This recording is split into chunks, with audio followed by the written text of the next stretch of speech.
어두운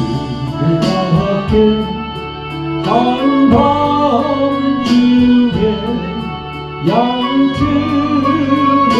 작은 목자들 천사들이 전하여준 주 나신 소식 들었네.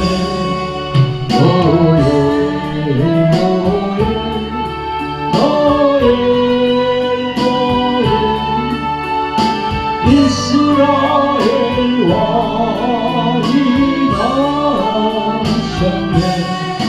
저 동방에 별 하나가 이상한 빛을 비추어 이 땅 위에 큰 영광이 가날 징조 보였네. 노예 노예 노예 노예 이스라엘 왕이 나셨네. 할렐루야 할렐루야. 이 땅에 예수 그리스도 오심을 송축드리옵나이다. 아멘 아멘.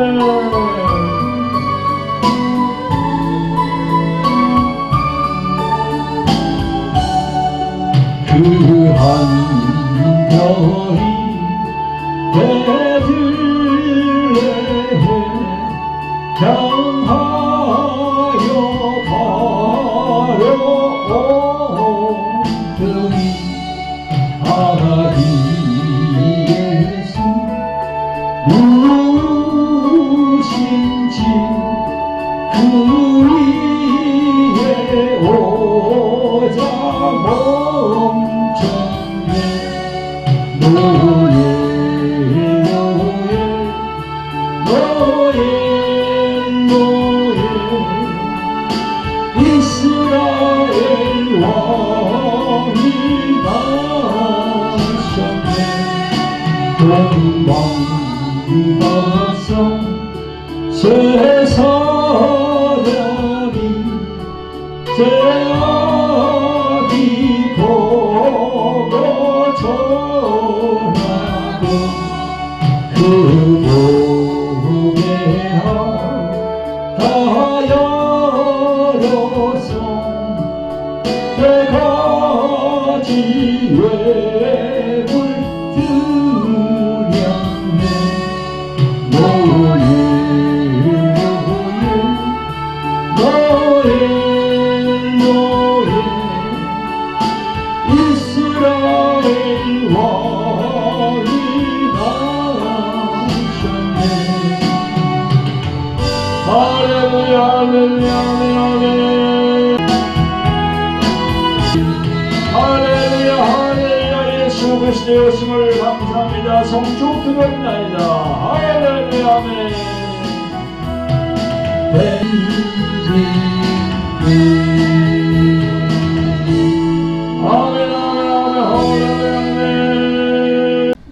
수요일 25일이 예수님께서 이 땅에 오신 날을 기념하는 성탄절입니다. 오늘 본문 말씀은 그게 맞추어서 제가 이렇게 정했습니다. 마태복음 20장 28절 그리고 마태복음 26장 28절 그렇게 두 절을 이렇게 본문으로 정했습니다. 말씀 전거 제목은 예수님은 이 세상에 왜 오셨는가 이렇게 정했습니다. 이 시간도 성령께서 저희 입술에 기름 부어 주셔서 진리의 말씀만 전가할 수 있도록 도와주시기를 기도하는 마음으로 말씀을 전가하겠습니다. 자, 오늘 본문 말씀 마태복음에 있는 두 줄을 읽어보겠습니다. 먼저 마태복음 20장 28절입니다. 시작. 인자가 온 것은 섬김을 받으러 함이 아니라 도리어 섬기려 하고 자기 목숨을 많은 사람의 대속물로 주려 함이니라. 그리고 이제 조금 지나면은 마태복음 26장 28절이 나옵니다. 같이 읽어보겠습니다. 시작. 이것은 죄 사함을 얻게 하려고 많은 사람을 위하여 흘리는 바 나의 피 곧 언약의 피이라. 아멘. 사랑하는 성도 여러분, 오늘도 유튜브 상으로 말씀을 들으시는 구독자 여러분 반갑습니다. 오늘 봉독한 이 본문 말씀 안에서 우리들은 예수님께서 왜 이 땅에 오셔서 이 세상에서 말하는 4대 성인들, 그러니까 석가, 공자, 마호메 이런 사람들과 같은 행보를 보이지 아니하시고 그 처참한 십자가의 형틀에 달려서 무려 6시간 동안 고초를 듣고 운명하셨는가에 대한 부분을 우리는 생각 한번 해봐야 돼요. 왜 그렇게 진행되어서 그렇게 돌아가셨는지. 오늘 제가 말씀드린 이 본문 말씀 안에 다 들어있어요. 그게 짧은 2구절이지만 그 안에 다 들어있습니다. 마태복음 20장 28절 그리고 마태복음 26장 28절 그 짧은 본문 2절 안에 다 들어있어요. 그게. 그래서 이 시간도 정신을 다른 곳에 빼앗기지 마시고 집중하여서 귀담아 잘 들으시기를 우리의 구원자 되신 예수 그리스도의 이름으로 축원드립니다. 아멘. 성도 여러분, 구독자 여러분, 이제 이번 수요일 25일이 되면 성탄절이라고 해서 이 칼렌더에 보면 빨간색으로 날짜가 표시되어 있습니다. 그래서 공휴일이에요. 여러분, 성경에는 예수님이 태어나신 생일 그 날이 정확하게 기록이 되어 있지 않습니다. 12월 25일이 아닐 수도 있다는 겁니다. 여러분, 캐톨릭이라는 천주교에서 12월 25일로 정한 것은요, AD 336년 로마 황제 콘스탄티누스 대제 때부터 크리스마스가 처음 공적으로 기념되어서 지금까지, 그러니까 1600여 년 동안 이어져 내려오고 있습니다. 여러분, 저 유럽에 가면 동방정교회라고 있죠, 그죠? 동방정교회. 그래서 쭉 이 교회 역사를 거슬러 올라가면은, 수천 년이 쭉 올라가면은 처음에는 말이죠, 교회가 하나였습니다. 그러다가 이게 서방교회와 동방으로 이렇게 나눠졌어요. 그래서 저 유럽, 저 러시아나 저쪽으로 가면은 동방정교회를 믿습니다.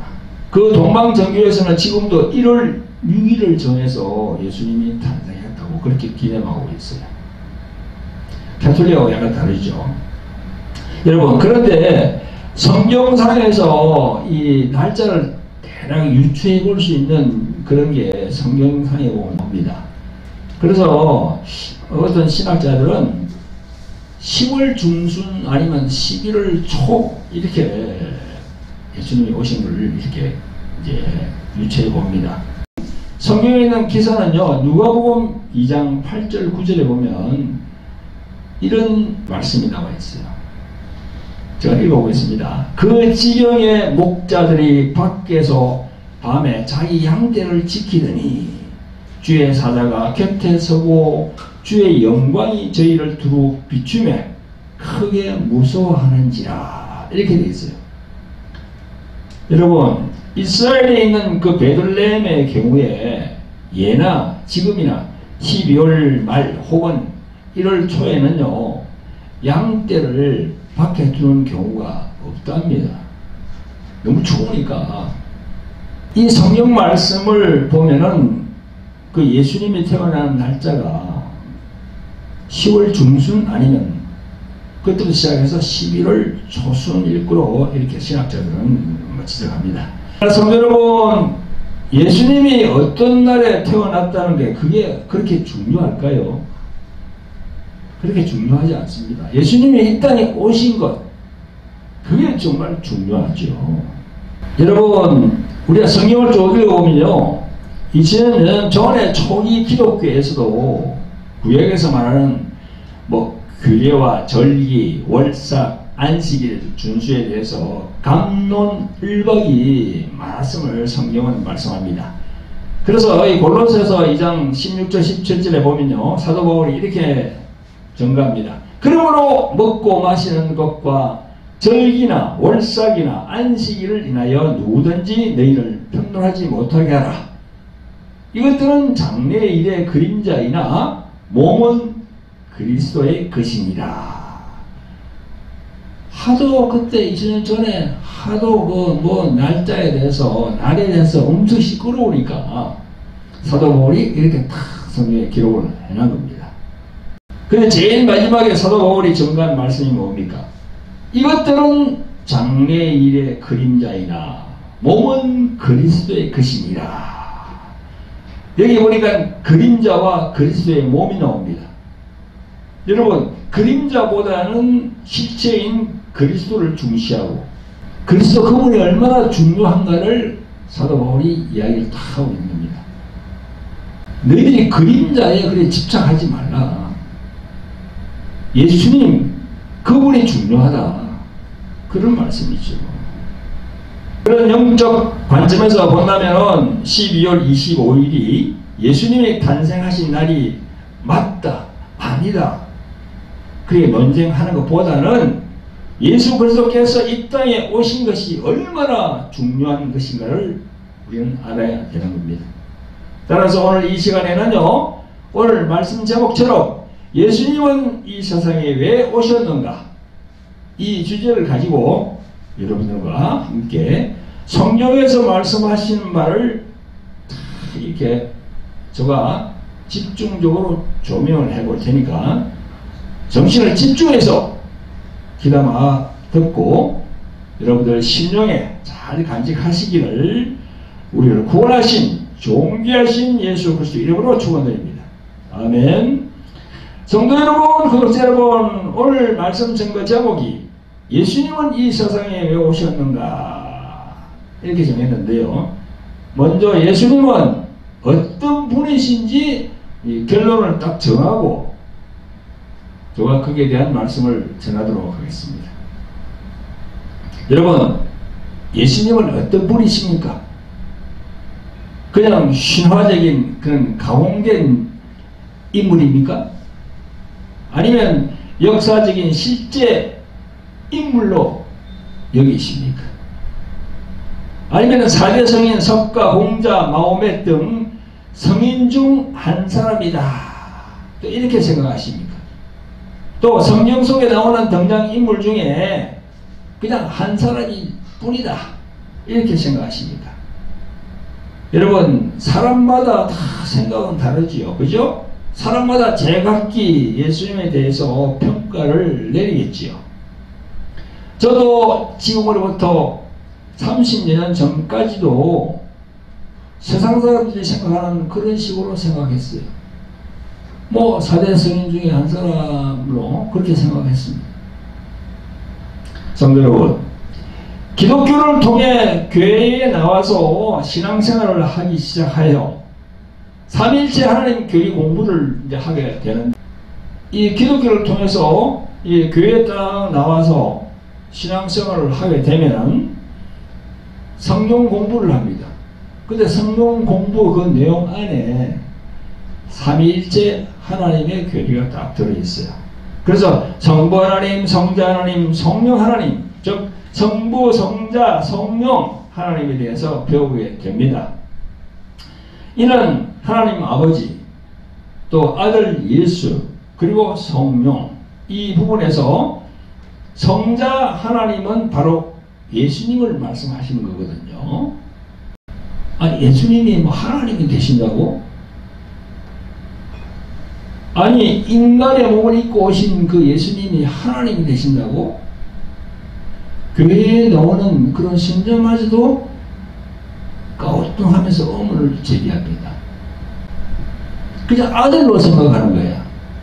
하나님으로 생각하지 않아요.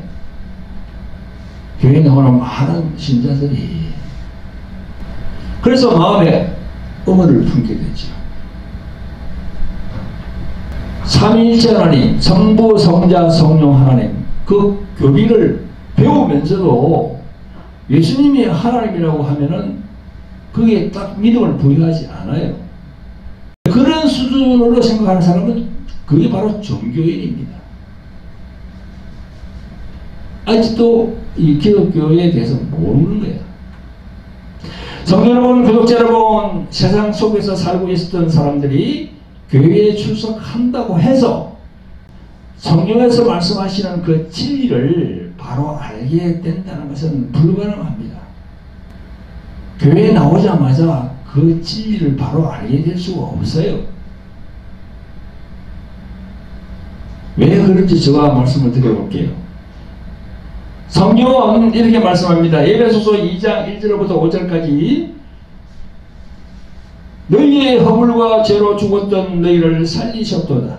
그때에 너희가 그 가운데서 행하며 이 세상 풍속을 쫓고 공중의 권세 잡은 자를 따랐으니 곧 지금 불순종의 아들들 가운데서 역사하는 영이라.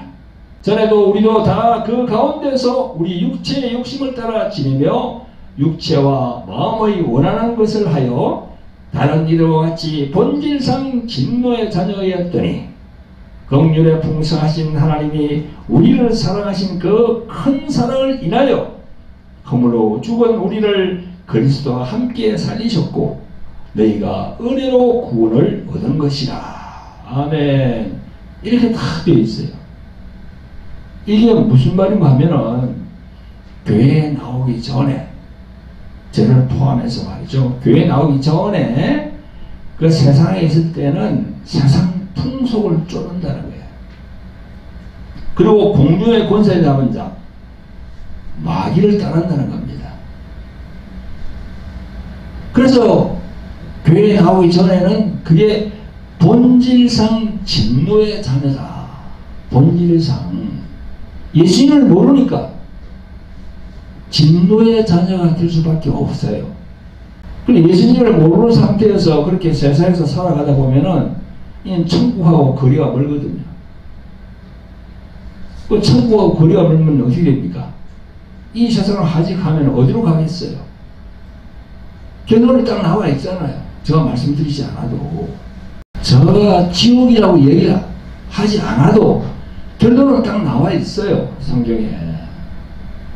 그런 환경에서 지내다가 교회에 딱 나와서 말씀을 듣는데 나오자마자 바로 이렇게 진리를 깨달을 수가 있겠습니까? 아닙니다. 시간이 걸려요. 성도 여러분, 사도 바울이 에베소서 2장 1절 이하에 증거한 대로 전도나 자발적으로 교회는 나와서 다니고 있다 하더라도 성경에서 말씀하는 그 진리를 다 깨달을 수가 없습니다.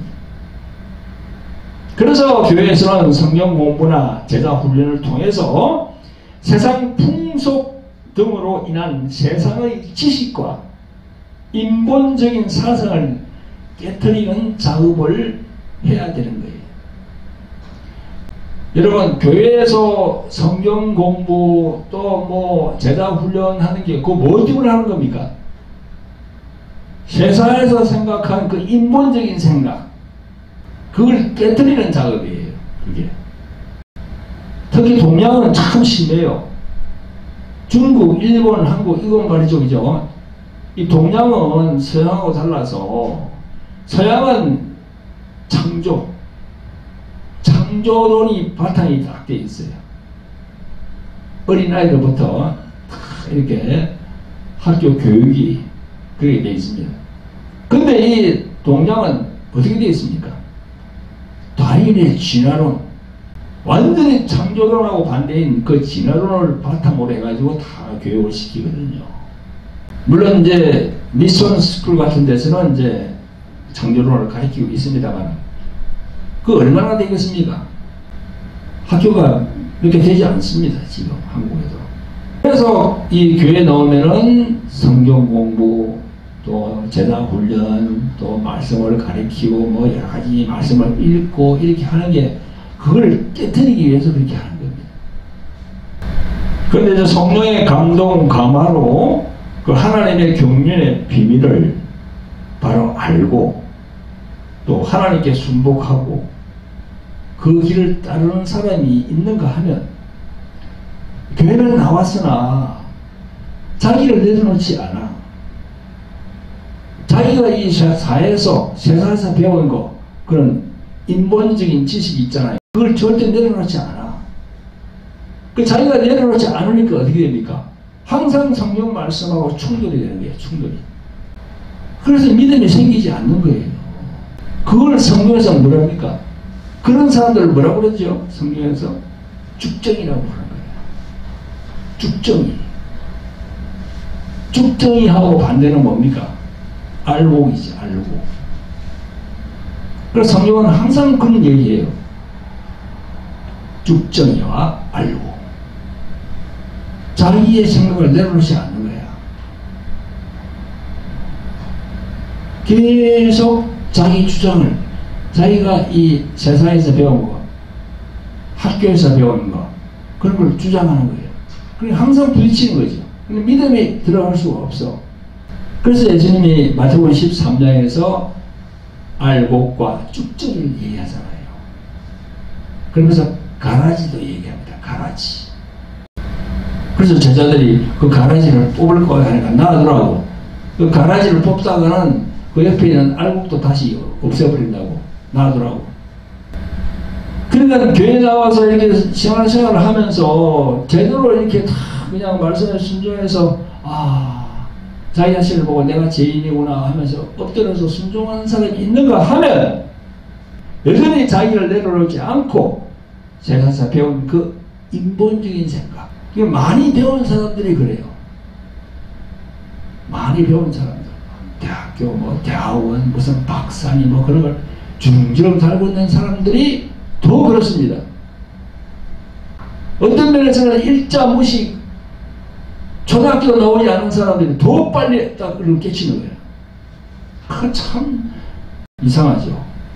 이 방송을 보시는 신자 중에서 그런 류의 사람들은요, 회개해야 됩니다. 회개해야 돼요. 사람은 언제 이 세상을 떠날지 몰라요. 태어날 때는 순수가 있습니다. 그러나 이 세상을 떠날 때는 순수가 없어요. 언제 떠날지 몰라요. 그래서 교회를 나와서 신앙생활 하는 사람들은 저 말을 잘 들으시고 자기를 내려놔야 돼요. 그래서 이 성경 말씀에 순종해야 됩니다. 순종. 그래서 순종이라는 말이 참 성경이라는 말이 나와요. 순종하라, 순종하라, 순종하라. 그래서 이단들은 이 순종이라는 말을 다 그걸 해서 또 자기 그 모든 걸 이렇게 착복하려고 자꾸 순종하라. 그러니까 영분별을 잘 해야 되는 겁니다.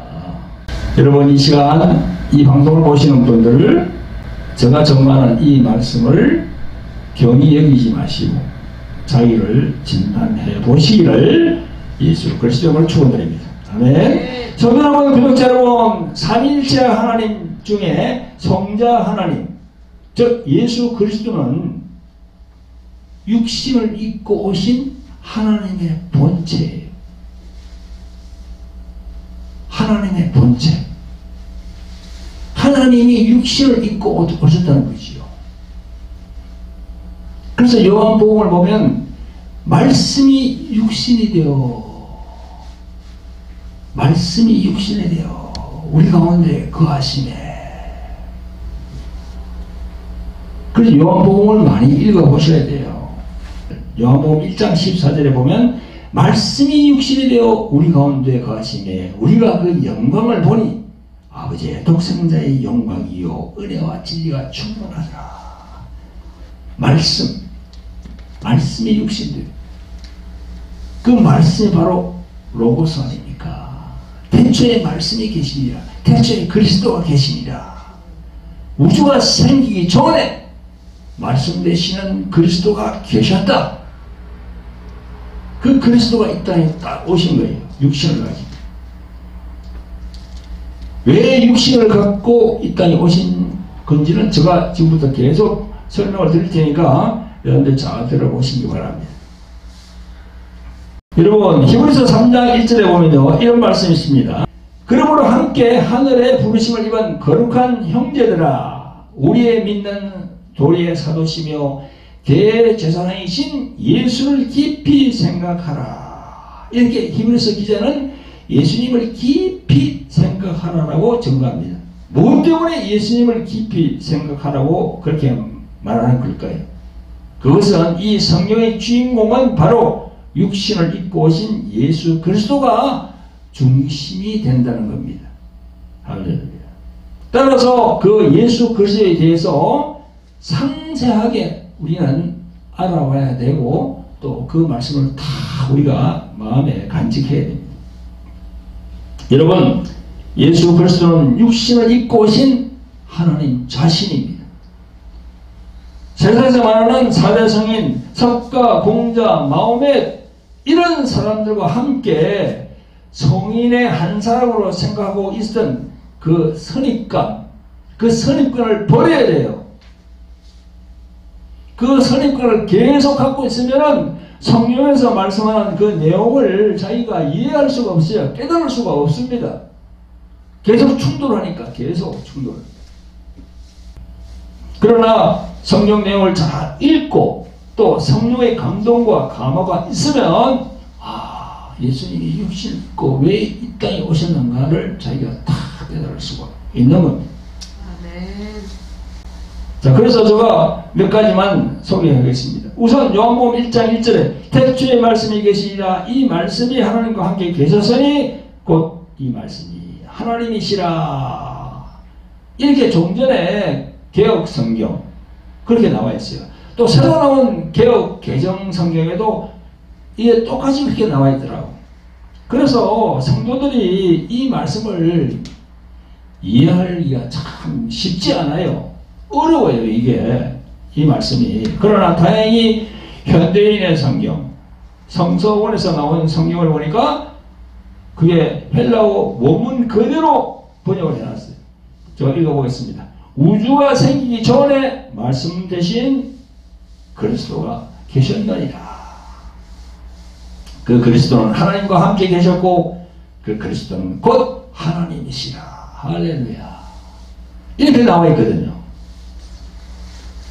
사도 요한은요 이렇게 기록을 했는데 사도 바울도 빌립보서 2장 6절에 그런 하나님의 본체시나 하나님과 동등됨을 취할 것으로 여기지 아니하시고 오히려 자기를 비어 종의 형체를 가져 사람들과 같이 되었고 사람의 모양으로 나타나셨음에 자기를 낮추시고 죽기까지 복종하셨으니 곧 십자가에 죽으심이라. 이렇게 기록하고 있습니다. 사도 바울이 빌립보서에서. 또 사도 바울은요 골로새서 1장 15절부터 17절에 보니까 또 이렇게 증거합니다. 그런 보이지 아니하시는 하나님의 형상이요 모든 창조물보다 먼저 나신 자니 만물이 그에게 창조되되 하늘과 땅에서 보이는 것들과 보이지 않는 것들과 혹은 보좌들이나 주관들이나 정사들이나 권세들이나 만물이 그로 말미암고 그를 위하여 창조되었고 또한 그가 만물보다 먼저 계시고 만물이 그 안에서 함께 섰느니라. 그렇게 또 말씀을 전하고 있어요. 사도 바울이 예수님에 대해서 그렇게 전하고 있단 말이죠. 그래서 사도 바울이 전하는 말씀과 사도 요한이 요한복음 1장에서 전하는 말씀이 동일합니까? 완전히 다릅니까? 똑같아요. 똑같습니다. 지금 또 사도 베드로까지도 베드로전서 1장 20절에서 이렇게 전가합니다. 그는 누굽니까? 바로 그분을 말하잖아요. 창조 전부터 미리 알리신 바 된 자나 이 말세에 너희를 위하여 나타나신 바 된 자니. 사도 베드로도 또 그렇게 말씀을 해요. 여러분, 이렇게 한 사람도 아니고 세 사람이 지금 증거하고 있어요. 여러분, 사회법정에서도 어떤 뭐 사건을 인해 가지고 정인을 부르잖아요. 그럼 두 사람이 증거하면요, 그걸 사실을 받아들입니다, 판사가. 그런데 지금 성경에서 몇 사람이에요? 세 사람이에요, 세 사람. 사도 요한, 사도 바울, 사도 베드로 다 그렇게 증거하고 있잖아요. 그런데 여러분 왜 안 믿으십니까? 사도 세 사람이 다 그걸 얘기를 하고 있어요, 지금. 교회 나오는 여러분들이 그 말씀에 믿음을 부여하지 않는다면 교회에 나오는 신자가 맞다고 할 수 있겠습니까? 그런 믿음이 없다면 종교인이지. 저 밖에서 어디 뭐 사찰이나 어디나 다니면서 비나이다 또 뭐 무속신앙들 무속신앙으로 해가지고 뭐 상황가에서 비교하는 그런 사람들하고 똑같다고 봐야지. 그래서 여러분, 예수 그리스도에 대한 믿음을 재확인하시기를 예수 그리스도로 부탁을 드립니다. 성도 여러분, 구독자 여러분, 예수 그리스도는 하나님 자신이면서도 자기를 비어 종의 형체로 오셨고 사람의 모양으로 나타나셨다고 그렇게 성경은 말씀합니다. 그러나 여러분, 2000년 전 그 당시도 이 땅에 오셨지만 많은 사람들은 예수 그리스도를 몰라봤습니다. 2000년 전에도 몰라왔어요. 지금도 그렇지만 요한복음 1장 9절부터 보면 그 내용이 나옵니다. 예수님에 대해서 참빛이라고 얘기하고 있어요. 참빛, 빛 중에서도 참이라는 거야. 참빛, 곧 세상에 와서 각 사람에게 비치는 빛이 있었나니 그가 세상에 계셨으며 세상은 그로 말미암아 지은 바 되었으되 세상이 그를 알지 못하였고 자기 땅에 오매 자기 백성이 영접치 아니하였으나. 자기 땅에 왔다고. 예수님이 자기 땅에 왔다고. 그 자기 땅이 그 이스라엘 그 조그만 나라 그겁니까? 그 이스라엘 땅에 온 걸, 그 이스라엘 땅에 오신 거예요, 지금?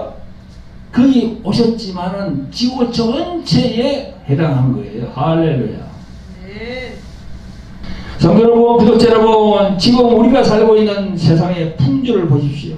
예수 그리스도에 대하여 우리같이 성자 하나님으로 인정을 하고 있습니까? 절대 아니지요. 겨우 4대 성인 정도로 생각하고 있습니다. 왜 그렇습니까?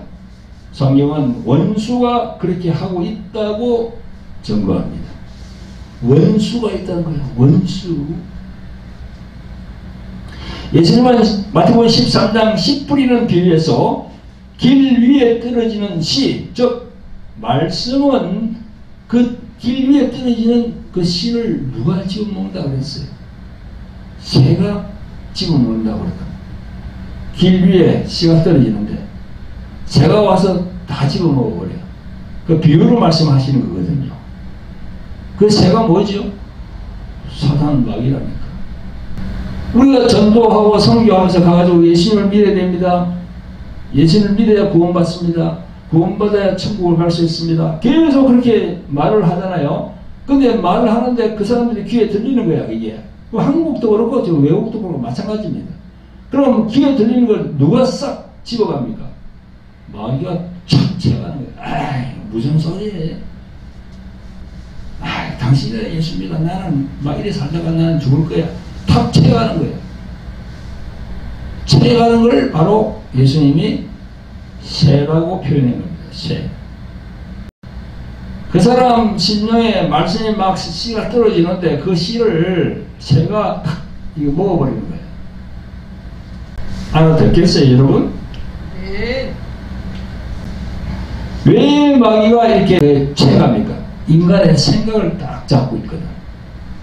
인간의 생각을 딱 그렇게 잡고 있어요. 그게 성경에 어디 있습니까? 요한복음 13장 2절에 보니까 마귀가 벌써 시몬의 아들 가룟 유다의 마음에 예수를 팔려는 생각을 집어넣었더니 했습니다. 생각을 딱 집어넣는 거야. 마음에다가. 마귀는 지금도 많은 사람들은 생각을 좌지우지하는 게 빛을 보지 못하게, 예수님을 보지 못하게 자꾸 가리는 역할을 합니다. 여러분, 이 세상에서는 모든 것이 다 다인의 그 진화론을 바탕으로 그렇게 설계가 되어 있고, 또 그리스 철학의 인본적인 바탕에 기본을 두고 있기 때문에 하나님의 말씀이 설 곳이 없어요. 교회에 나와서 조금 하나님 진리의 말씀을 듣습니다. 아까도 내가 말씀드렸듯이 교회에 나와도 이게 잘 안 돼. 마음이 열리질 않아. 세상에서 그렇게 이 찐눌려 있다가 교회에 나오기 때문에 그걸 벗겨내는데 엄청 시간이 걸려요. 그래서 성경 공부, 뭐 제자 훈련, 말씀을 읽고 기도하고 하는 게 그게 필요한 거예요. 벗겨내려고 하니까. 지금까지 제가 말씀하신 내용을 잘 깨달으시고 마음에 잘 간직하시고 생각을 많이 해봐야 됩니다. 그렇게 하시기를 예수 그리스도의 이름으로 축원드립니다. 아멘. 성도 여러분, 구독자 여러분, 이제 말씀을 마무리할 시간인데요. 오늘 전반부 말씀에서는 예수 그리스도는 하나님 자신이심을 제가 사도 요한, 사도 바울, 사도 베드로 세 사람의 그 제자들의 말씀을 이렇게 다 종합적으로 말씀을 드렸습니다. 그러면 하나님 본체이신 예수께서 이 땅에 오신 목적이 뭘까요? 목적을 알아야 되잖아요. 오늘 말씀 두 곳에서 이 키워드를 정해서 그 부분에 대해서 말씀을 드려보겠습니다. 키워드가 뭐죠? 키, 열쇠지요. 워드는 단어고, 그래서 이 중심되는 그 단어가 있다는 거야. 키를, 열쇠를 풀 수 있는 단어가 있다는 거야. 자, 오늘 먼저 본문 마태복음 20장 28절에 인자가 온 것은 섬김을 받으러 함이 아니라 도리어 섬기려 하고 자기 목숨을 많은 사람의 대속물로 주려 함이니라 라고 하셨는데요. 여기서 키워드는 뭡니까? 자기 목숨을 대속물로 주신다, 이렇게 정했어요. 왜 예수님은 자기 목숨을 대속물로 주실까요? 석가모니, 공자, 마호멧, 그런 사람들이 자기 목숨을 대속물로 준다고 그 자기 경전에 나와 있어요? 없어요. 없습니다. 근데 예수님만 자기 목숨을 대속물로 준다는 거예요. 오늘 마태복음 20장 중간에 있는 맥락을 보면 우리가 맥락을 봐야 돼요. 한 절만 볼 게 아니고 쭉 이게 어떤 내용이 있었길래 이렇게 예수님이 말씀하셨는가를 봐야 됩니다. 여기 보니까요, 마태복음 20장 중간에 보니까 이 세베대라는 사람이 나오는데, 이 세베대는요 요한복음의 저자 사도 요한의 아버지입니다. 그에게는 야고보와 요한이 있었어요. 그들의 아버지의 처되는 사람이 이제 이 세베대의 아내죠, 그죠? 그러니까 사도 야고보, 사도 요한의 그 어머니입니다. 그 어머니가 예수님에게 어떤 이야기를 해요. 어떤 이야기를 하냐면요, 예수님이 이 땅에 왕으로 오셨으니까 자기 두 아들을 좌측에는 요한, 우측에는 야고보 이렇게 다 세웠으면 좋겠다고 그런 얘기를 하는 거예요. 그러니까 완전히 예수님을 그때 당시만 하더라도 이 사람들은 예수님이 이스라엘의 왕으로 왔으니까 그때 로마 제국을 다 완전히 멸망시키고 이스라엘을 다 해서 예수님이 왕으로 되면 뭔가 이제 한자리를 해야 되겠다. 그냥 우리나라로 말하면 뭔가 좌의정, 우의정 이렇게 해야 돼. 이런 생각을 하고 있는 거야. 여러분, 그때 당시만 하더라도 그런 사람들이 많았는 거예요. 성경에 보니까. 베드로도 똑같습니다. 베드로도 마태복음 16장을 보니까 주는 그리스도시요 살아계신 하나님의 아들이니이다 라고 말했지만 예수님이 십자가로 올라간다고 하니까 막 올라가지 말라고 막 만류하잖아요. 그래서 예수님이 사탄아 올라가라 하고 엄청 호된 꾸지람을 했습니다. 사도 베드로에게. 사도 베드로도 그때까지는 몰랐어. 이 그리스도가 무슨 일을 해야 될지를 몰랐어요. 그런 것처럼 이 세베대 아내도 몰랐는 거야, 예수님에 대해서. 그래서 오늘 이게 딱 그렇게 말씀하시는 건데, 지금 성령을 받으러 온 게 아니고 도리어 섬기려 하고 자기 목숨을 많은 사람들의 대속물로 주려 한다고 다 그렇게 말씀하시는 거예요. 자신의 목숨을 십자가에 내어 줌으로 많은 사람들, 즉 인류를 구원시키는 그런 일을 하기 위해서 자신이 대속물로 준다, 그런 말씀이거든요. 그럼 이게 대속물이 나오는데 대사전적인 의미를 찾아보니까 이렇게 나와 있어요. 지은 죄에 대한 벌을 받거나 속죄를 하기 위해 바쳐진 물건이나 사람, 이래 돼 있어요. 대속물이. 그러면 요 죄가 나오잖아요, 그죠? 여기에 죄는 어떤 죄입니까? 바로 원죄를 말하는 겁니다. 여러분들이 잘 알고 있는 창세기 3장에 나오는 아담과 하와의 그 원죄입니다. 그 사람들의 타락 이후에 창세기 3장 15절에 나오는 여자의 후손이 나옵니다. 그 여자의 후손이 누굽니까? 바로 예수님이시거든요. 창세기 3장 6절에서 아담이 그 선악과를 먹었을 때 바로 마지막 아담이 오실 것을 다 예표로 보여주시는 거예요. 첫사람 아담이 딱 먹었을 때 마지막 아담이 딱 와야 되는 거예요. 그걸 갖다가 사도 바울은요, 고린도전서 15장 45절에서 이렇게 증가합니다. 기록된 바 첫사람 아담은 산령이 되었다 함과 같이 마지막 아담, 즉 예수 그리스도는 살려주는 영이 되었나니 라고 증거를 하고 있어요. 그 여기서 첫사람 아담과 마지막 아담은 예수 그리스도로 딱 나오잖아요. 예수님이 오셔서 피를 흘려야 되는 거예요. 십자가에 달리셔야 되는 거예요. 대속물로 올라가셔야 되는 거예요. 할렐루야. 아멘. 그래서 예수님이 오신 게 얼마나 중요한 겁니까? 그 예수님이 아니었으면 우리는 다 멸망의 길로 가야 돼요. 그 예수님이 엄청 중요하신 분이야. 성도 여러분, 구독자 여러분, 이제 본문에서 두 번째 키워드는 뭡니까? 죄사함, 그리고 언약의 피다. 죄사함, 그리고 언약의 피. 죄 사하는 데는요, 피가 필요한 거야, 피가. 오늘 본문 마태복음 26장 28절에 보면 이것은 죄 사함을 얻게 하려고 많은 사람을 위하여 흘리는 바 나의 피, 언약의 피니라 라고 말씀하셨어요.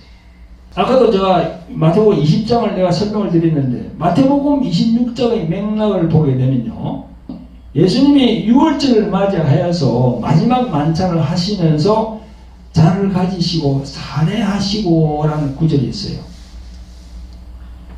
이게 이제 그 잔 속에 무엇이 들어있습니까?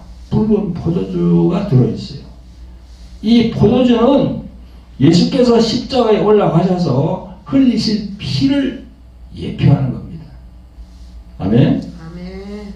그러시면서 예수님 뭐라고 하셨습니까? 많은 사람을 위하여 흘리는 바 나의 피, 언약의 피니라 라고 말씀하셨어요. 마지막 만찬, 최후의 만찬, 제자들과 함께 십자가에 가기 전에 떡을 떼고 잔을 다 돌렸잖아요. 포도주로. 그게 바로 예수님의 피, 그걸 예표하는 거예요. 아멘. 많은 사람을 위하여 흘리는 바 나의 피, 언약의 피니라 라고 하셨는데, 여기서 많은 사람을 위하여 흘리는 바 했는데요, 이 지구상에 살고 있는 많은 사람들, 그리고 앞으로 태어날 그 많은 사람들 다 통칭하는 말씀이에요. 그래서 예수께서 십자가로 올라가셔서 흘리실 피는 구약 성경에 예언된 대로 그대로 성취된다는 것을 말씀하시는 거예요. 그게 바로 언약입니다. 언약, 약속이야. 약속. 예수님이 십자가로 탁 올라가셔가지고 십자가에서 흘리신 피는 예수님이 지금부터 2000년 전에 오셨잖아요.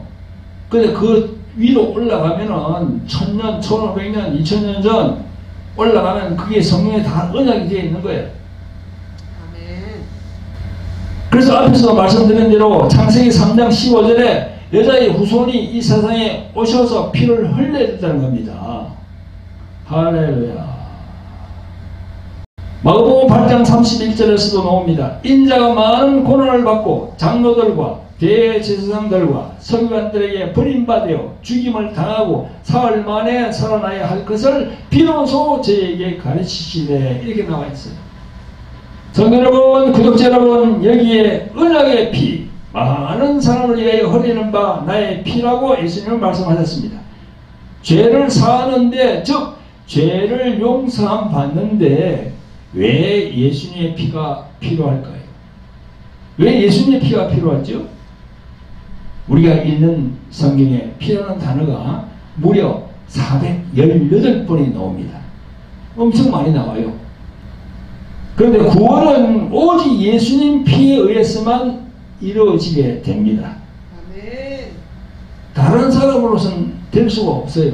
하나님 자신이 오셔서 피를 흘려야 되는 거예요. 마음의 석과 공자가 흘려서는 되지도 않아요. 그냥 성령으로 태어난 사람들이 아니거든.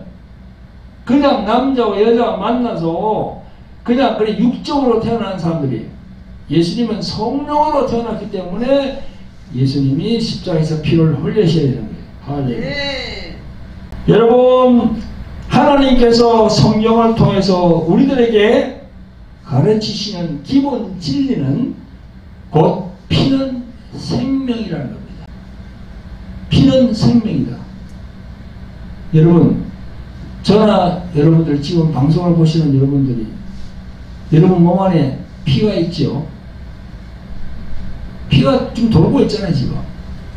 그게 바로 생명이란 말이에요.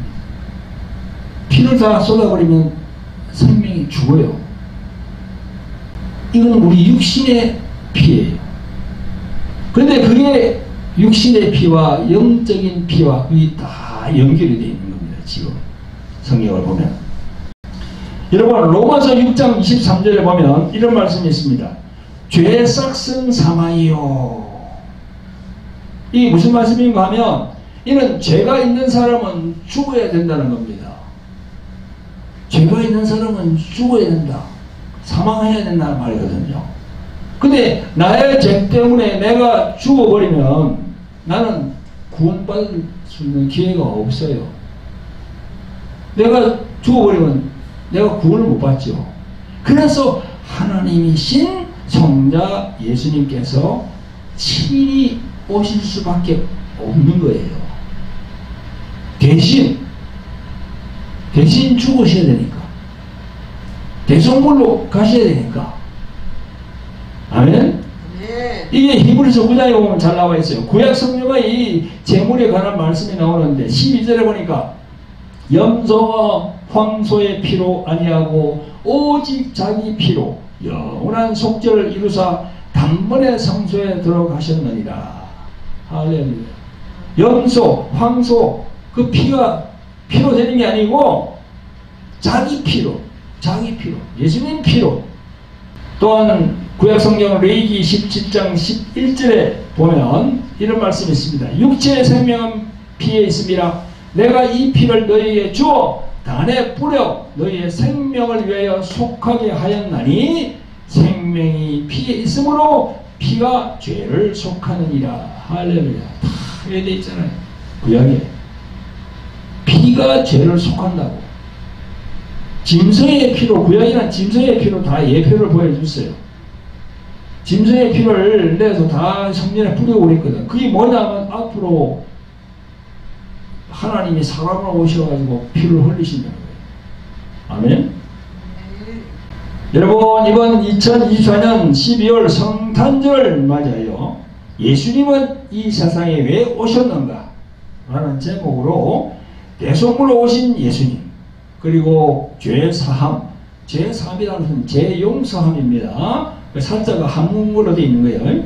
재용서함, 그리고 예수님의 피라는 키워드를 가지고 말씀을 전거했습니다. 이 말씀을 통해서 보다도 여러분들이 장성한 신앙인으로 발전하시기를 예수 그리스도 이름으로 축원드립니다. 아멘. 예, 찬송 218장 주 예수님 내 맘에 오사 찬송 드리고 또 광고 몇 가지 전해드리고 기도함으로 모든 예배를 마무리하겠습니다. 아멘.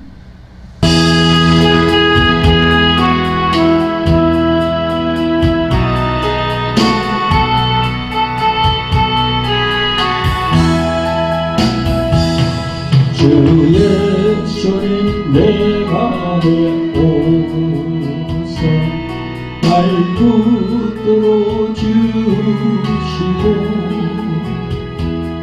내 마음에 새 힘을 주사 늘 기쁘게 하소서. 사랑의 주 사랑의 주 내 마음속에 찾아오사 내 모든 죄 사하시고 내 상한 것 고치소서. 주 예수님 내 맘에 오사 내 소원 다하시고 내 무거운 짐 맡아주사 마음 편하게 하소서. 사랑의 주 사랑의 주 내 마음속에 찾아오사 내 모든 죄 사하시고 내 상한 것 고치소서. 할렐루야 할렐루야. 성삼위 하나님 영광 올라받아 주시옵소서. 예수 그리스도께서 땅에 오심을 성축하나이다. 네, 광고 몇 가지가 있습니다. 여러분 매주 화요일 저녁 8시에 돌하리 유튜브 생방송 지우 지표가 있습니다. 언제라고요? 매주 화요일 저녁 8시 돌항아리 TV 치유에 관한 그런 내용들을 제가 말씀을 전하는 시간이거든요. 화요일 저녁 8시에 꼭 유튜브 돌항아리 TV로 들어오시기 바랍니다. 그리고 이제 매주 목요일 오후 3시 찬양과 경배 기도 시간이 있습니다. 여러분 이런 때일수록 우리가 기도로 이렇게 하나님께 나가야 되고 또 찬양으로 나가야 됩니다. 성경은 찬양 중에 하나님께서 그 찬양 중에 거하신다고 말씀합니다. 찬양 중에 많은 사람들은 세상의 유행가 뭐 그런 걸 막 부르지만 그게 하나님이 없어요. 찬양, 전부, 성자, 성령 하나님을 높이는 그 찬양 꼭 기억하시기 바랍니다. 그리고 여러분 책 광고가 있습니다. 제가 저술한 책인데요. 이게 돌항아리 영의 전쟁 책입니다. 이게 10년 전에 나왔는데요. 지금 시중에서는 절판되었습니다. 우리 교회에 지금 100여 원 가지고 있는데요. 여러분 이 돌항아리 영의 전쟁 마음적으로나 육신적으로 여러 가지 교회 나오면서 이렇게 좀 힘들어하는 분들 이 책을 보면은 도움이 됩니다. 해결책이 여기서 나옵니다. 꼭 참고하시고 또 그 다음에 여기 십자가의 생명을 가졌는가 책이 있습니다. 그래서 이 두 권을 같이 신청하시길 바랍니다. 밑에 보면 이 자막이 나오죠. 윤서랑 사모님 글로 전화하시면 두 권을 받을 수가 있을 겁니다. 여러분 이 중요한 책입니다. 꼭 보시길 바랍니다. 그리고 여러분 저희들이 동남아 이 영혼 구령 선교를 좀 하고 있거든요. 지난 9월달에는 저희들이 캄보디아를 갔다가 왔습니다. 여러분 저 동남아는 말이죠. 아직 예수님 믿지 않는 사람들 참 많습니다. 여러분 아시다시피 동남아 가보면 불교하고 뭐 또 이슬람교, 뭐 힌두교 참 많습니다. 우리가 간 그 캄보디아만 하더라도요, 인구가 1,700만인데 이 1%가 안 돼요. 지금 보니까 작년 기준으로 보니까요 0.25%가 밖에 안 돼요. 그래서 저희들이 때를 얻든지 못 얻든지 선교를 가서 외국으로 나가서 예수님을 전해야 돼요. 그럼 전하려고 그러면 그냥 갈 수가 있습니까?